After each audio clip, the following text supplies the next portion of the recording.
I had to re-record parts of my video, so I jumped in my car. I re-recorded parts that were at the end that was messed up. Please forgive me. This definitely happens periodically, but I was out and about. I'm in my car right now recording this video. Please forgive me. All right, y'all, here's the video. It's time for our daily dose of cope, and you can take this screenshot if you want to. 1, 2, 3, 4. This is what you voted for. 5, 6, 7, 8. Your face is what the leopard ate. So go ahead and take this. It's time for our daily dose of cope. Let's go ahead and jump into these stories. This first post is a Facebook post from this woman named Andrea Hagen Ruiz. I just needed you to see her name because her name gets cut off in the first part of this post. Ruiz is her last name. She says, I'm very upset about what's happening with immigration right now. Full disclosure, I voted for Donald Trump. I will vote. I will vote. I will vote for Donald Trump. I will. Okay. I was tired of an administration that had lost control of our border. There needs to be a methodical system for people to come into this country, and that's what I voted for. I was tired of an administration that refused to deal with foreign gangs terrorizing citizens in American cities, and I voted for that to end.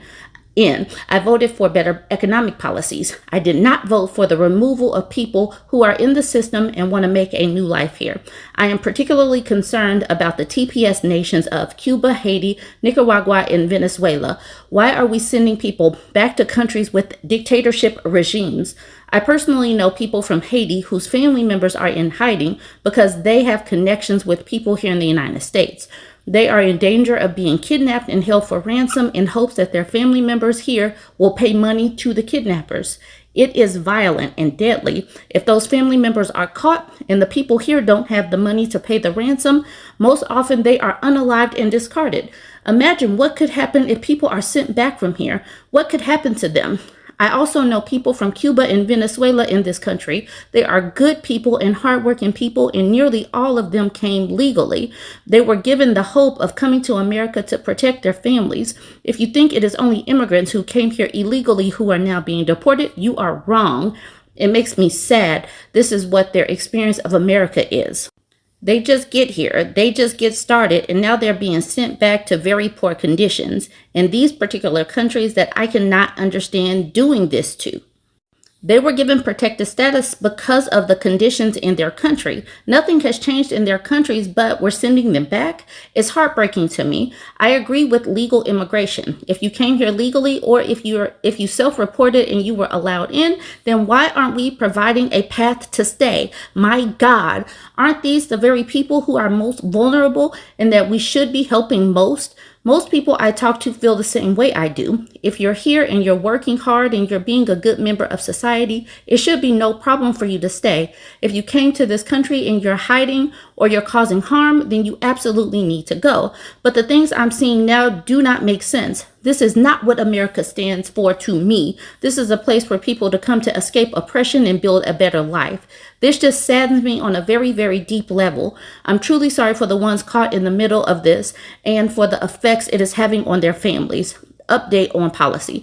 The thing is, Republicans do not want there to be a legal pathway. And the crazy thing is they are literally snatching people that are going to their cases, that are trying to update their information in their paperwork. They're snatching them because they want to get rid of brown people like Andrea Ruiz, who voted for this. This is not on the previous administration doing this. Democrats were more likely to try to provide a pathway. They had apps and everything where people could book appointments. Republicans said mass deportation, and Trump said bloody mass deportation. I will continue to show these signs so that the MAGAtinos understand what they voted for. Many MAGAtinos voted for this. They pulled up the ladder, and now they have to feel the regrets of what they did. And once again, this picture for absolutely no reason.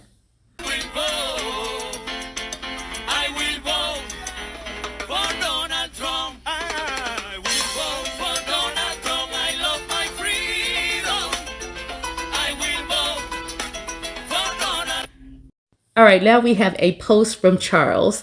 This is a Facebook post. He says, I voted for Trump. He said he was going to drill from day one and lower food prices. He has done none of the above things. Wanted to get rid of drugs, but in Vermont, they are making places where you can shoot up and the police can't touch you. BS. Us poor SSY people Poor SSY people are not getting by. He worried about the middle class. Is he? Is he worried about the middle class? Not the poor. I guess he was the best choice, but not helping us at all. Too worried about the rich. Four-run. Look at this. Four-run countries, oh my gosh, in their money.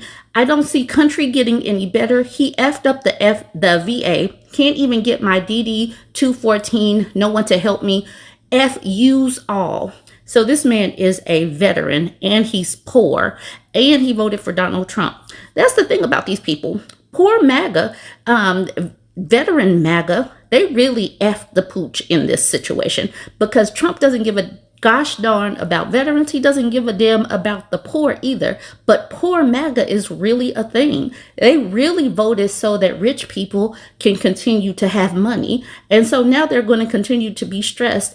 And this man is not even getting any help because foreign countries are getting consideration, I guess. So this one is not necessarily about the vote, but this man named Brad bought a Cybertruck despite Elon Musk being toxic. He says, my Cybertruck purchased on June 14th. So he purchased it after the whole Doge and cutting everybody's jobs. Purchase on June 14th lasted less than 24 hours before the front drive unit went bad. It's still in service and isn't expected to be fixed until July 4th. It seemed incredible for the 2 drives I took it on, but lately it has been nothing but a disappointment. I'm glad that you are disappointed, but I'm also glad that you lost money because why are you giving money to Elon Musk and Tesla? Tesla's sales were supposed to continue to tank, but Brad, you have helped keep a sale. You've helped him get a sale. And the crazy thing about these Cybertrucks, they're not taking back trades. They're not doing resales or anything because they are so toxic. This article from Futurism from June 10th says Cybertruck sales are so bad that we gasped. Shockingly bad, even for Cybertruck. There's little for us to say that can further embarrass the Tesla Cybertruck, a vehicle that was supposed to be the culmination of Elon Musk's genius. Let me skip down to some of this. It says in the entire first quarter of 2025, Tesla has managed to sell just 7,100 Cybertrucks. Why is it even at 7,100? Cybertrucks in the United States, according to registration data from S&P Global Mobility, cited by the Wall Street Journal. It's an astounding and rapid plummet when the fourth quarter of 2024, Tesla slowed close to double that amount at roughly 13,000 Cybertrucks. I think we can get the number down even worse, but that's where it was first quarter. Now let's talk about Medicaid cuts. Now, I don't know if this family in particular voted for Donald Trump, but I do know that these red states that are in flux that could lose their Medicaid, most of them did vote for Donald Trump. So this is an article from CNN saying this is not a luxury. Families in Trump states agonize over GOP's proposed Medicaid cuts. And they literally should, because many of these people in these states are poor and many of them do rely on SNAP and Medicaid. Courtney Leader has been closely following the contentious tax and spending debate in Washington. Not that she cares much for politics, but because she believes the proposed Medicaid cuts are a matter of life or death for her daughter. This is not a luxury. I do not have my daughter enrolled on Medicaid so we can have fancy things. I have my daughter enrolled in Medicaid so we can keep her alive and keep her at home, which I think is the best option for her. As the Senate grinds closer to a vote on the Republican bill containing Trump's domestic agenda, the real-world implications are playing out across the country at kitchen tables of parents like Leader, whose 9-year-old daughter with brain damage and cerebral palsy relies on Medicaid benefits for daily care and weekly therapy. She wrote to Senator Josh Hawley, a Missouri Republican, hoping to put a face on the Medicaid debate. She explained that her husband works as a carpenter, whose private insurance provides health coverage for the couple and their 4 other children. She said costly medical bills for their daughter, Serena, were too much for any household to bear. Without Medicaid, Leader told her senator, we would lose everything, our home, our vehicles, and eventually our daughter. Hawley did not identify Leader by name, but he shared her family story in the New York Times essay last month as he first emerged as a rare Republican warning his party against cutting Medicaid for some of the 70 million low-income and disabled Americans who rely on the program. He called such a move morally wrong and politically suicidal, and has pushed for proposed changes to the bill to avoid what he believes would be a devastating blow to rural hospitals. It's a pivotal moment in the tug-of-war over Trump's priorities, the centerpiece of which is a sweeping package to extend tax cuts to some of the wealthiest Americans while reducing social safety net programs for healthcare, food assistance, and rural hospitals. The president has pledged not to cut Medicaid, even though the current version of the measure would do just that, according to the CBO, and add more than $2 trillion to the deficit over the next decade. A visit to Missouri, where at least 1 in 5 residents depend on Medicaid for health coverage, offered a snapshot of the potential fallout from the sprawling legislation the president and the Republicans have branded as the One Big Beautiful Bill Act. I know that they're saying they're not planning to cut Medicaid, right? Said Leader 36. But I reached out, concerned that if any changes are made, there will be this trickle-down effect that will affect families like mine.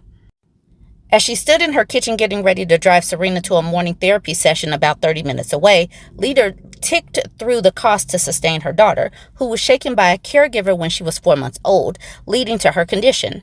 She has a complex web of medical and developmental challenges, but can stay in their home because of a nurse and weekly therapy appointments, the co-pays of which are paid by Medicaid, along with a feeding tube, formula, and a litany of other supplies.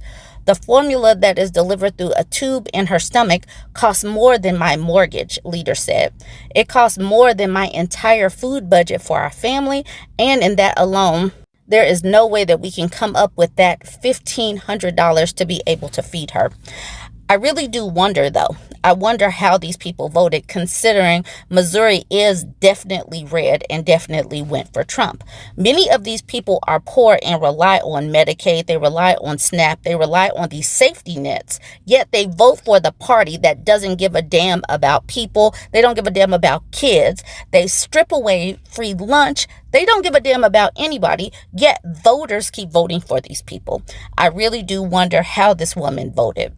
Anyways, let me know what you think about all this. Join the conversation. Don't forget to like, comment, and share. This is going to be a follow, unfollow, or block me type of a situation. And if you don't like cussing, this is where you want to click off. I keep seeing these videos from former Trump supporters about how they regret their vote and they've woken up. And then I keep seeing all these videos from independents and Democrats that we should be welcoming and be kind and be understanding. Let me say this with my whole fucking chest. Fuck no and fuck you, and here's why. I don't forgive you, and I never will.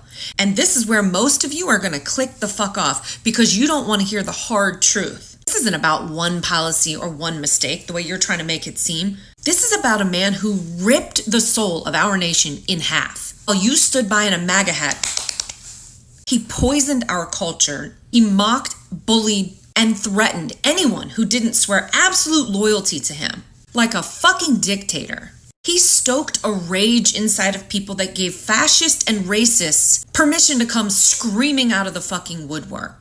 But that wasn't enough for you. You voted for him not once, not twice, but 3 fucking times. Now you want back in because something finally touched you? Because now your rights, your family, your life is somehow threatened? You didn't care when he said he was going to carry out mass deportations. You didn't care when he vowed to dismantle our goddamn government.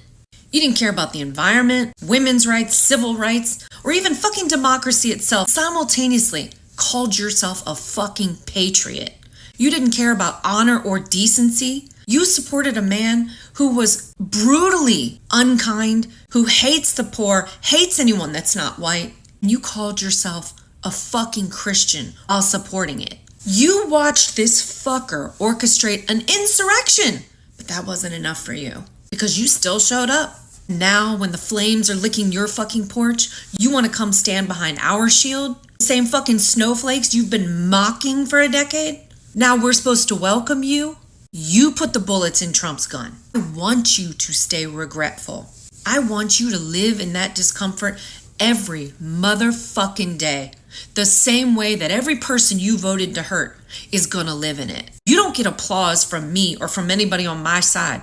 for pointing out the fire when you lit the fucking match. Don't come to us for comfort. And damn sure don't expect trust, because 4 years and a better Republican candidate, your ass is gonna vote red again. And even if you do vote blue, do not think for one goddamn second that you voting blue in a future election erases the fucking hatred and destruction that you have unleashed on this country. We don't need you to feel better about yourself.